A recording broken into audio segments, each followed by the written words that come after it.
अस्सलाम वालेकुम स्टूडेंट्स। आज हम जिस बुक का आगाज़ करने जा रहे हैं वो है introduction to Islam by doctor Mohammad Hamidullah. ठीक है, और ये इस बुक की सेकंड एडिशन है, कुछ इस तरह की। ठीक है, आज से हम ये बुक शुरू करने जा रहे हैं। हमारे लेक्चर का थीम ये होगा कि मैं इस गिवन टेक्स्ट को पहले लाइन बाय लाइन रीड करूँगी और फिर आसान अल्फाज में आपको समझाऊँगी और साथ साथ कुछ मुश्किल अल्फाज के मानी भी बताती जाऊँगी ताकि आपकी वोकैब टाइम के साथ साथ इम्प्रूव होती जाए। ठीक है, तो चलो शुरू करते हैं हम अपना आज का लेक्चर और आज का सबक। और जो पहला चैप्टर है हमारे पास वो है the profit of Islam his biography. ठीक है, हज़रत मोहम्मद की बायोग्राफी हमने पढ़नी है इस पहले चैप्टर में। ठीक है, in the annuls of man individuals have not been lacking who conspicuously devoted their lives to the social religious reform of their connected peoples। Annuls कहते हैं तारीख को। ठीक है, जो भी ह्यूमन हिस्ट्री है उसे एनल्स कहते हैं। तो इंसानों की तारीख में इंडिविजुअल लोगों के पास कमी नहीं है, कमी नहीं है ऐसे लोगों की जिन्होंने कॉन्स्पिक्यूअसली कहते हैं वाज़िया तौर पे डिवोटेड वक्फ कर दिया अपनी ज़िंदगी अपने से जुड़े हुए लोगों की सोशियो रिलीजियस रिफॉर्म्स के लिए। ठीक है, अब सोशियो रिलीजियस रिफॉर्म्स ऐसी रिफॉर्म्स होती हैं कि जो हमारी अगर सोसाइटी में या हमारे रिलीजियस से कनेक्टेड, मज़हब से कनेक्टेड सोसाइटी में कुछ ऐसी कस्टम्स आ गई हैं जो बहुत रिजिड हैं और बहुत आउटडेटेड हैं with the passage of time. तो ऐसे रिफॉर्मर्स आएंगे जो उन्हें ऐसी कस्टम्स को चेंज कर देंगे या विद द प्रेजेंट टाइम उन्हें थोड़ा बहुत चेंज करेंगे या उन्हें बिल्कुल ख़त्म कर देंगे। ठीक है, तो इन्हें कहते हैं social religious reforms. We find them in every epoch. Epoch कहते हैं दौर को, ज़माना को। ठीक है, तो ऐसे रिफॉर्मर्स हमें हर दौर में मिलेंगे एंड इन ऑल लैंड्स, और हर खित्ते में मिल जाएंगे। ठीक है, इन इंडिया, अब इंडिया की स्पेसिफिकली लैंड की बात की है ना हमने खित्ते की, तो अब इंडिया के खित्ते की बात करते हैं। There lived those who transmitted to the world the Vedas. ठीक है, इंडिया में वेदास का जन्म हुआ। अब वेदास क्या है? वेदास हिंदू समझते हैं कि वेदास उनकी स्क्रिप्चर है, एक होली सेक्रेड बुक है जो कि डिवाइन क्रिएशन है। ठीक है, and there was also the great Gautama Buddha. और इंडिया में एक अजीम रिफॉर्मर आया है जिसका क्या नाम था? गौतमा बुद्धा। ठीक है, जिसने बुद्धिज़्म मज़हब की बुनियाद रखी। और ये गौतमा बुद्धा का असल नाम था सिद्धार्थ गौतमा। ये आप अपने पास लिख लें, सिद्धार्थ गौतमा इसका रियल नाम था। और इसका ना दरअसल ताल्लुक था हिंदुओं के शाही ख़ानदान से। ठीक है, लेकिन ये चाहता था कि ये अपनी आवाम के जो जितने भी उनके डेली लाइफ के मसले मसाइल हैं ज़िंदगी से रिलेटेड उन्हें हल करें। तो इसलिए इसने अपना ना शाही ख़ानदान से जो ताल्लुक था वो ख़त्म कर दिया था और इंसानों की फलाह व बहबूद के लिए ये पहाड़ों में इसने जाके रहना शुरू कर दिया था और अकेले वक्त गुजारना शुरू कर दिया था। ठीक है, China had it's Confucius. China के पास कौन है? कन्फ्यूशियस है। अब कन्फ्यूशियस कौन है? ये एक फिलोसोफर था चाइना का जिसका असल नाम था कॉन्ग च्यू। ठीक है, इसका असल नाम क्या है? कॉन्ग च्यू असल नाम था। और ये एक फ़िलासफ़र था। इसने ह्यूमन सोसाइटी की यूनिटी और हार्मनी के बारे में इसने बहुत सी फ़िलासफ़ीज़ दी थी जिसे चाइना या चाइनीज़ लोगों ने अडॉप्ट किया था और काफ़ी इससे कोड ऑफ लाइफ समझने की कोशिश की थी। ठीक है, ज़ोरास्टर है जिसे उर्दू में हज़रत ज़रतिश्त कहते हैं। और ये पहले इंसान थे जिन्होंने ईरान के लोगों को मोनोथेइज़म के बारे में समझाया था। और मोनोथेइज़म क्या होता है? एक खुदा की इबादत करना। ठीक है, बिलीव इन वन गॉड को मोनोथेइज़म कहते हैं। और ये किसने बताया? अवेस्टा ने बताया। ठीक है, Babylonia gave to the world one of the greatest reformers, the prophet Abraham, not to speak of such of his ancestors as Enoch and Noah, about whom we have very scanty information। ठीक है, Babylonia एक ऐसी हमारे पास ancient civilisation है, एक कदीम तहजीब है जो कि जिसमें बहुत से अजीम रिफॉर्मर्स कह लें आप, या बहुत से प्रॉफिट्स आए हैं, जैसे हज़रत इब्राहीम भी इसी सिविलाइजेशन में से ही आए हैं। और हज़रत इब्राहीम के एंसेस्टर्स आबाए-अजदाद थे, हज़रत इन्हों कहते हैं हज़रत इदरीस को और हज़रत नूह वगैरह, ठीक है। हज़रत नूह, ये सब हज़रत इब्राहीम के ही आबाए-अजदाद थे, लेकिन उनके बारे में हमारे पास बहुत कम इंफॉर्मेशन है। सेकेंडरी कहते हैं कम इंफॉर्मेशन को, ठीक है। द ज्यूइश पीपल में rightly be proud of a long series of reformers. जो ज्यूइश पीपल है, जो जुडाइज्म को फॉलो करते हैं ना, मजहब को, उन्हें ज्यूइश पीपल कहते हैं। और इनके पास रिफॉर्मर्स की, प्रॉफिट्स की एक लंबी सीरीज है। अल्लाह ने इन पर बहुत सारे रिफॉर्मर्स और प्रॉफिट्स भेजे हैं, जैसे मोसेस, हज़रत मूसा, और इन पे तौरात नाजिल हुई थी और इन्होंने इन ज्यूइश लोगों को इजिप्ट की गुलामी से निकाला था, ठीक है। सैमुअल, उसके बाद है डेविड, हजरत जो दाऊद थे उन पर ज़बूर नाजिल हुई थी, ठीक है। और उसके बाद इन्होंने जितने भी ये ज्यूइश लोगों के जो ट्राइब्स थे उन्हें मिला के एक किंगडम बनाया था, ठीक है। एक किंगडम बनाया था और यरूशलेम उसका कैपिटल था। ये सारी इंफॉर्मेशन आपने अपने पास लिखते जाना है, ठीक है। सोलोमन, हज़रत सुलेमान हज़रत दाऊद के बेटे थे, ठीक है। और उन्होंने यरूशलेम में सबसे पहला टेम्पल बनाया था, जिसे बैतुल मुक़द्दस के नाम से हम जानते हैं, बैतुल मुक़द्दस के नाम से, ठीक है। और इस बैतुल मुक़द्दस में मोनोथेइज्म, जितने भी लोग एक खुदा पे यकीन करते थे, वो सब इबादत करते थे इस बैतुल मुक़द्दस में। एंड जीसस, हज़रत ईसा, उन पे कौन सी किताब नाजिल हुई है? उन पे इंजील नाजिल हुई है, ठीक है, इंजील। और ये सब किन पर आए हैं? ये ज्यूइश लोगों पर नाजिल हुए हैं। अब आगे हैं 2 पॉइंट्स आर टू नोट। अपने 2 बातों पर ध्यान देना है, गौर करना है। पहली क्या है? दीज रिफॉर्मर्स, जितने भी ये प्रॉफिट्स हैं, claimed in general to be the bearers each of a divine mission. ये जितने भी प्रॉफिट्स आए हैं, उन्होंने ये क्लेम किया है, ये दावा किया है कि उन्हें अल्लाह की तरफ से एक डिवाइन, अल्लाह की तरफ से कोई मिशन, कोई जिम्मेदारी, कोई काम सौंपा गया है जो वो लेकर इस दुनिया में आए हैं, ठीक है। And they left behind them sacred books incorporating codes of life for the guidance of their people. और वो अपने पीछे सेक्रेड बुक्स, जो अभी हम तौरात, ज़बूर, इंजील पढ़ के हैं ना, वो सारी लेकर आए हैं, ताकि उनके जो लोग हैं, उनसे कनेक्टेड, उनसे जुड़े हुए जो लोग हैं, वो कोड ऑफ लाइफ, ज़िंदगी गुजारने के तरीके सीख सकें, ठीक है, गफलत में ना पड़ें।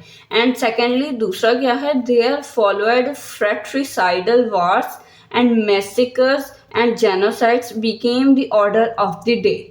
दूसरा क्या हुआ कि जब ये सारे रिफॉर्मर्स चले गए, जब सारे प्रॉफिट्स इस दुनिया से चले गए, तो फ्रेट्रिसाइडल्स वार हुई, ऐसी वार्स जो लोग आपस में ही लड़ना शुरू कर दें, ठीक है। जब कबाइल आपस में या एक ख़ानदान के लोग ही आपस में लड़ना शुरू कर दें, तो उसे कहते हैं फ्रेट्रिसाइडल वार्स।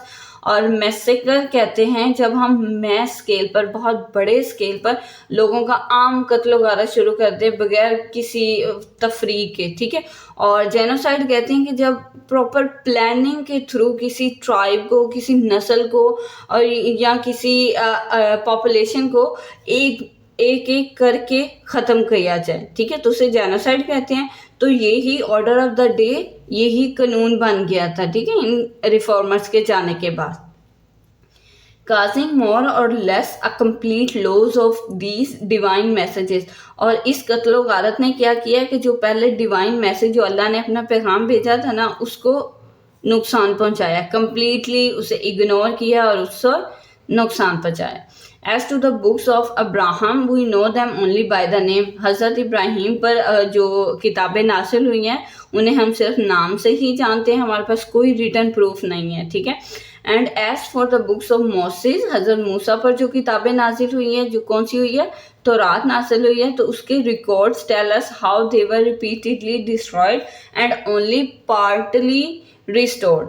अब रिकॉर्ड से मुराद यही एनल्स हैं, ठीक है। एनल्स जो भी इंसानी तारीख है उससे हमें पता चलता है कि इस तौरात को या और भी जो बुक सारे चैप्टर्स नासिल हुए थे उन्हें रिपीटेडली डिस्ट्रॉय किया गया है, क्योंकि होता ये है कि जब एक सिविलाइजेशन पर दूसरी सिविलाइजेशन आके हमला करती है तो उसकी यही कोशिश होती है कि पुरानी सिविलाइजेशन के जितने भी तारीखी या जितनी भी हिस्ट्री रिलेटेड इंफॉर्मेशन है ना उसे ख़त्म कर दिया जाए, ठीक है, ताकि उनकी हिस्ट्री को जाना जाए। और पता नहीं क्यों लेकिन वो एक दूसरे की हिस्ट्री को वो नुकसान पहुंचाने की कोशिश करते हैं। बस इसी जंग और फ्रेट्रिसाइडल वार्स के चक्कर में ये जितनी भी बुक्स थी उन सबको बहुत या रिकॉर्ड्स को बहुत नुकसान पहुंचा है। आगे है concept of God. If one should judge from the relics of the past already brought to light of the Homo sapiens, Homo sapiens कहते हैं इंसानों को, ठीक है। ह्यूमंस को कहते हैं, ह्यूमंस को क्या कहते हैं, होमो सेपियंस। और रेलिक्स कहते हैं ऐसा कस्टम, माजी का ऐसा कस्टम जो बहुत प्रिजर्व होके अभी तक चला हुआ आ रहा है, ठीक है। तो अगर हम ऐसे रेलिक्स, ऐसे कस्टम को देखें माजी के जो अभी तक चला हुआ आ रहा है, लेकिन किसकी रोशनी में, इंसानों के ऐसे कस्टम को देखें तो हमें क्या पता चलेगा, one finds that man has always been conscious of the existence of a supreme being, the master and the creator of all. तो हमें क्या पता चलेगा, हमें पता चलेगा कि इंसान हमेशा से ही किसी अजीम ताकत, किसी मास्टर की और किसी खालिक की एग्जिस्टेंस, मौजूदगी से कॉन्शियस, वाकिफ है या उसके इल्म में है, ठीक है, उसके इल्म में है कि कोई खुदा है। मेथड्स एंड अप्रोचेस में have deferred.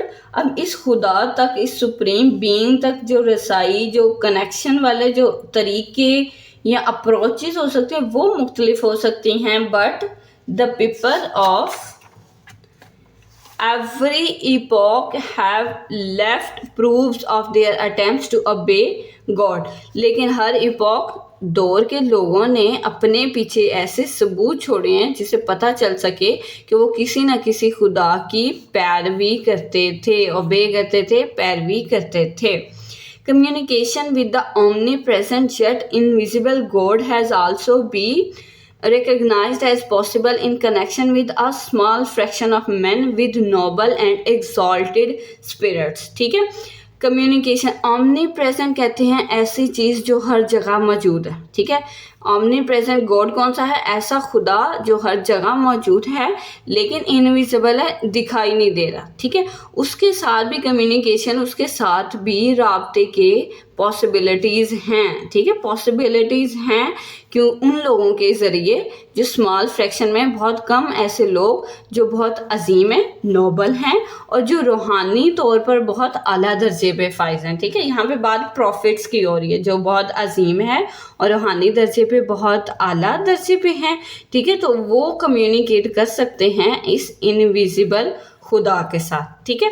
Whether this communication assume the nature of N incarnation of the divinity, हो सकता है कि ये जो कम्युनिकेशन हो रही है ये इस तरह हो कि जो भी ये डिवाइन सुप्रीम पावर है, जो भी सुप्रीम पावर है, ठीक है, वो इनकारनेशन कहते हैं मटेरियल फॉर्म में आ जाना, ठीक है, मादी शक्ल में आ जाना। ये डिवाइन पावर अगर किसी इंसानी रूप में या किसी जानवर की रूप में इस दुनिया में आ जाए और फिर अपने बंदों को नसीहत करे, गाइड करे कि ज़िंदगी कैसे गुजारने, एक ये तरीका है कम्युनिकेशन का।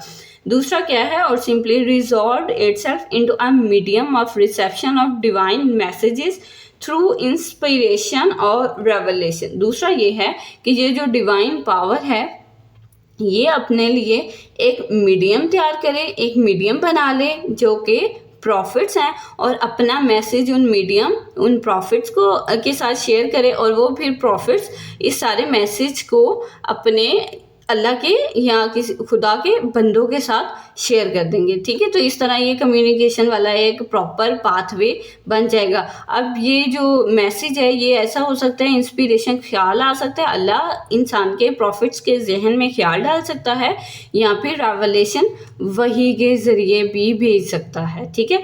The purpose in each case was the guidance of the people. अब कम्युनिकेशन चाहे जिस मर्जी तरीके से हो, इसका मकसद क्या है कि लोगों की की रहनुमाई हो सके, ठीक है। It was but natural that the interpretation and explanations of certain systems should have proved more vital and convincing than others. अब होता यह है कि अगर हम किसी सर्टेन सिस्टम, किसी एक ख़ास ख्याल को इतने अच्छे तरीके से इंटरप्रेट करें या एक्सप्लेन करें और लोगों के सामने उसे सही बना के पेश करें, तो ज़्यादा चांसेस हैं कि लोग उससे कन्विंस हो जाएंगे, माइल हो जाएंगे उस एक आइडिया की तरफ, ठीक है। Every system of metaphysical thought develops its own terminology. अब मेटाफिजिकल कहते हैं स्पिरिचुअल लेवल पे, ठीक है। ये जो फिजिकल कहते हैं इस मैटर को, फिजिकल मैटर को कहते हैं, तो ये जो मादी दुनिया ना, इससे बहुत बाहर आगे की चीज़ है, वो है मेटाफिजिकल, रूहानी लेवल पे, स्पिरिचुअल लेवल पे जितनी भी थॉट्स हैं, ख्यालात हैं, जितने भी आइडियाज़ हैं, उन सब की अपनी टर्मिनोलॉजीज़ हैं, अपने अल्फाज हैं उन सब सिस्टम्स के, ठीक है। In the course of time terms acquire a significance hardly obtained in the word। होता क्या है कि जैसे जैसे वक्त गुजरता जाता है, हर नई आने वाली सिविलाइजेशन टाइम के साथ साथ एक नई लैंग्वेज की तरफ जाती है, ठीक है।